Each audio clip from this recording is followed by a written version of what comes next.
Assalamualaikum warahmatullahi wabarakatuh. Perkenalkan, nama saya Naimatul Fajriyah, NPM 1901011115 dari kelas PAIA semester 5 dengan nomor urut D025. Pada kesempatan kali ini, saya akan melakukan tanya jawab seputar tentang Al-Quran, Hadis, dan pembelajarannya. Dan video ini digunakan untuk memenuhi tugas ulangan tengah semester mata kuliah Al-Quran, Hadis, dan pembelajarannya.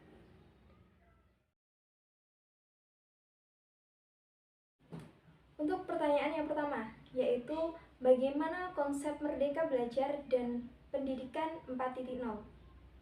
Era 4.0 merupakan era revolusi industri keempat yang digunakan sebagai tingkatan perkembangan industri teknologi di dunia.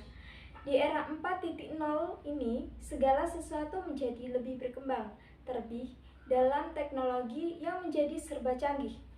Dengan adanya perubahan era industri ini, suatu generasi dituntut untuk mampu menyesuaikan diri terhadap perkembangan zaman yang serba digital dan canggih.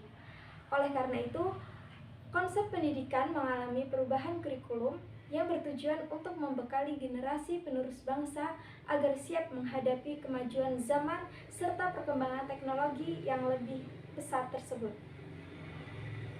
Pada era revolusi ini, Kemendikbud mengusung konsep Merdeka Belajar di seluruh aspek pendidikan formal. Konsep tersebut berbeda dengan kurikulum yang telah diterapkan sebelumnya, karena pada konsep ini lebih terfokus pada bakat dan potensi yang dimiliki setiap peserta didik. Di era industri 4.0 ini, segala sesuatu tergantung pada teknologi. Oleh karena itu, berbeda dari sebelumnya, di mana pada konsep Merdeka Belajar ini sangat memperhitungkan kemampuan dan keunikan kognitif yang dimiliki oleh setiap siswa. Lalu, bagaimana konsep Merdeka Belajar dan Pendidikan di era 4.0 ini? Penasaran kan? Langsung saja yuk. Berikut ini konsep pembelajaran di era 4.0. Yang pertama yaitu asesmen kompetensi minimum. Dalam konsep Merdeka Belajar, seorang siswa diharapkan menunjukkan kemampuan minimum yang ia miliki dalam hal literasi dan juga numerik. Dalam hal ini, siswa tidak hanya sekedar mampu mendapatkan nilai dari tugas-tugas yang telah diberikan oleh guru, akan tetapi bagaimana siswa mampu berpikir secara kritis menggunakan kemampuan kognitifnya. Misalnya, dalam bidang literasi, seorang siswa diharapkan mampu untuk berpikir secara logis agar dapat mengabstraksi maksud dan juga tujuan dari materi yang telah disampaikan. Begitu pula dalam hal numerik.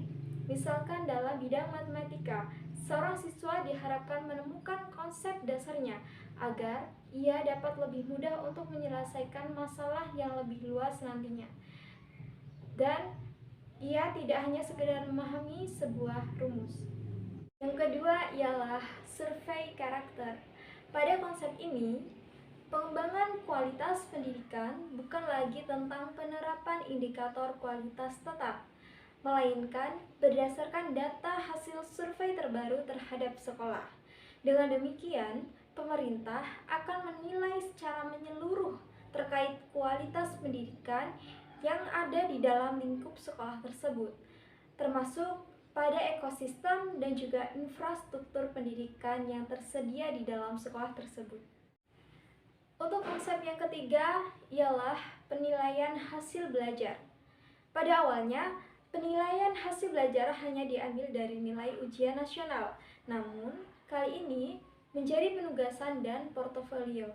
Dalam waktu yang akan datang, seorang siswa akan diberikan ruang untuk mengembangkan diri sesuai minat dan bakatnya masing-masing, sehingga tidak ada lagi stigma siswa pintar dan juga siswa yang bodoh. Konsep yang terakhir atau yang keempat ialah pemerataan kualitas pendidikan hingga wilayah 3T.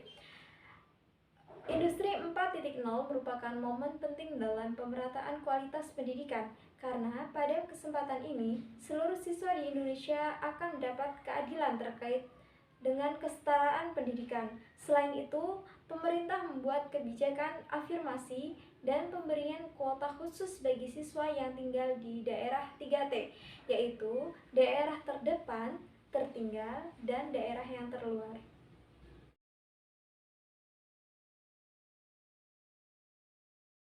Pertanyaan yang kedua, apa rancangan perencanaan pembelajaran Al-Quran, hadis, dan pembelajarannya yang Anda miliki dalam menyambut era pendidikan 4.0? Oke, jadi dalam menyambut era pendidikan 4.0 yang dimana kurikulum berevolusi menjadi konsep yang sesuai dengan industri, saya memiliki rancangan pembelajaran Al-Quran, hadis, dan pembelajarannya yang tetap mengikuti perkembangan era pendidikan 4.0 ini, namun tidak melupakan konsep-konsep sebelumnya. Dalam artian, memadukan agar dapat saling melengkapi, sehingga kedepannya pembelajaran Al-Quran dan hadis dan pembelajarannya dapat mencapai hasil yang sempurna. Misalkan, dalam bidang pembelajaran Al-Quran, hadis, dan pembelajarannya, langkah yang saya ambil terlebih dahulu ialah yang pertama, mengetahui karakter peserta didik. Kemudian, mengarahkan peserta didik sesuai dengan minat dan juga bakat yang ia miliki. Ketika memasuki proses pembelajaran, hendaknya terlebih dahulu mengevaluasi materi pembelajaran yang telah disampaikan kepada peserta didik. Hal ini bertujuan untuk memantapkan dan mengetahui apakah peserta didik sudah siap untuk melanjutkan materi pembelajaran atau belum. Jika sudah siap, kemudian melakukan pembelajaran dengan menggunakan media-media yang menunjang keberhasilan untuk memberi pemahaman kepada siswa. Salah satunya yakni dengan melalui video pembelajaran. Kemudian setelah penyampaian materi selesai dilaksanakan, selanjutnya saya melakukan evaluasi pembelajaran dengan melatih mental siswa untuk memecahkan suatu permasalahan dengan cara yang kritis dan logis.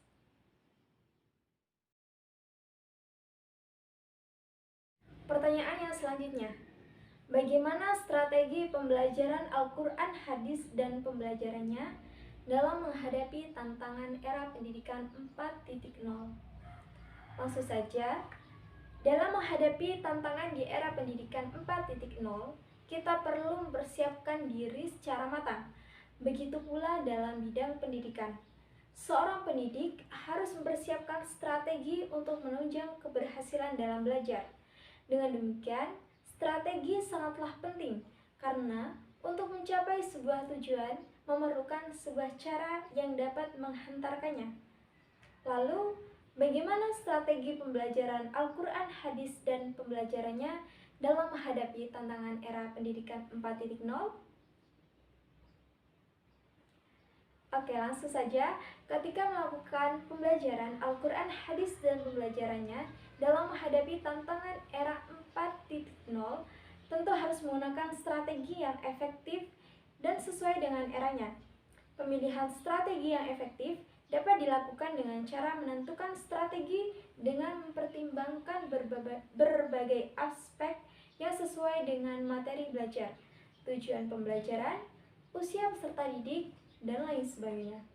Meskipun pendidikan sudah memasuki era 4.0, tidak semua strategi pembelajaran yang serba teknologi ini dapat diterapkan di semua kalangan. Oleh karena itu, dalam memilih strategi perlu memperhatikan faktor-faktor yang terkait di dalam proses pembelajaran. Terdapat 6 strategi pembelajaran yang dapat diterapkan di era revolusi 4.0, termasuk dalam pembelajaran Al-Quran, hadis, dan pembelajarannya. Di antaranya ialah yang pertama, strategi yang membantu siswa dalam belajar, memberikan kesempatan siswa untuk berkembang dan berprestasi, penguatan pendidikan karakter atau PPK, mengerti atau paham tentang teknologi, dan strategi menjadi guru yang efektif.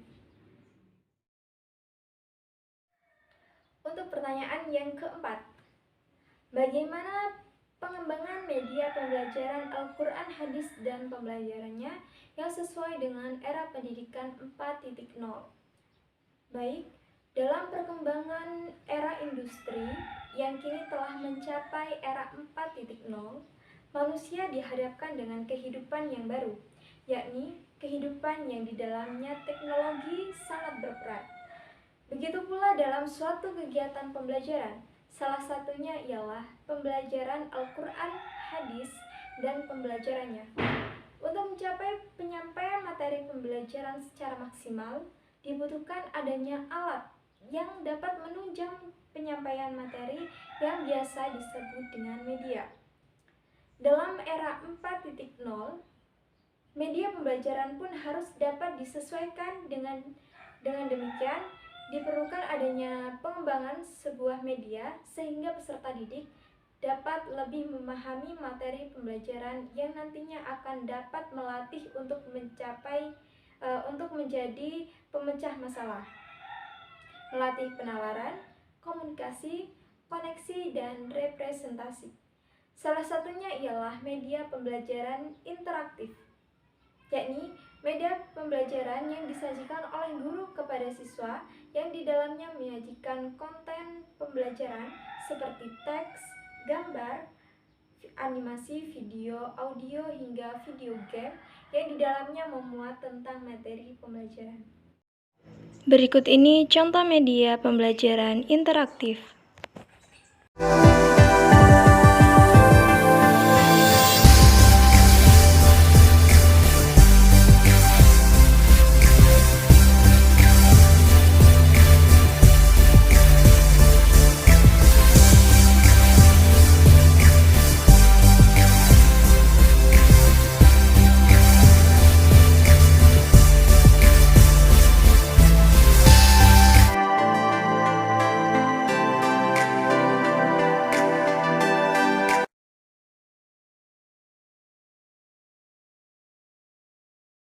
Untuk pertanyaan yang kelima, apa pendapat Anda yang tentunya didukung dari berbagai teori yang kuat terkait evaluasi pembelajaran Al-Quran, hadis, dan pembelajarannya dalam suasana yang berdampingan dengan COVID-19? Al-Quran, hadis, dan pembelajarannya merupakan bagian dari pendidikan agama Islam yang di dalamnya terdapat teori-teori yang dipergunakan untuk mempelajari Al-Quran dan hadis. Namun, dengan mewabahnya COVID-19 yang terjadi hingga detik ini, telah menciptakan beberapa kebutuhan khusus demi terjaganya kesehatan setiap individu. Oleh karena itu, kegiatan pembelajaran di seluruh satuan pendidikan dilakukan secara daring atau di dalam jaringan. Dengan dilakukannya pembelajaran secara daring ini, banyak sekali peserta didik yang terkendala dalam kesiapan untuk menghadapi pembelajaran yang serba online ini. Seperti adanya kendala tidak adanya sarana dalam pembelajaran, seperti HP Android, serta pulsa data untuk mengakses internet, bahkan sinyal yang kurang stabil. Dengan adanya ketidakstabilan ini, seorang guru yang bijak dan baik harus memiliki rasa penuh tanggung jawab dan toleransi yang sangat tinggi. Karena terkadang peserta didik terlihat baik-baik saja, namun sebenarnya ia kekurangan dalam segi sarana. Oleh karena itu, pendidik tidak selayaknya menilai satu sisi saja, namun harus memiliki rasa maklum dan juga toleransi yang harus dijunjung tinggi pada era pandemi COVID-19 ini. Dengan adanya problematika dalam pembelajaran di masa COVID-19, salah satu cara untuk memperbaikinya yaitu dengan mengadakannya evaluasi pembelajaran. Evaluasi pembelajaran ini berguna untuk memperbaiki cara pembelajaran, mengadakan perbaikan dan pengayaan bagi peserta didik, serta menempatkan peserta didik pada situasi yang sesuai dengan kemampuannya, terlebih di masa pandemi COVID-19 seperti saat ini. Demikianlah tanya jawab dan pemaparannya yang saya lakukan. Apabila terdapat kesalahan dan kehilafan mohon dimaafkan. Akhirul kalam, Wallahul muwaffiq ila aqwamit thoriq. Wassalamualaikum warahmatullahi wabarakatuh.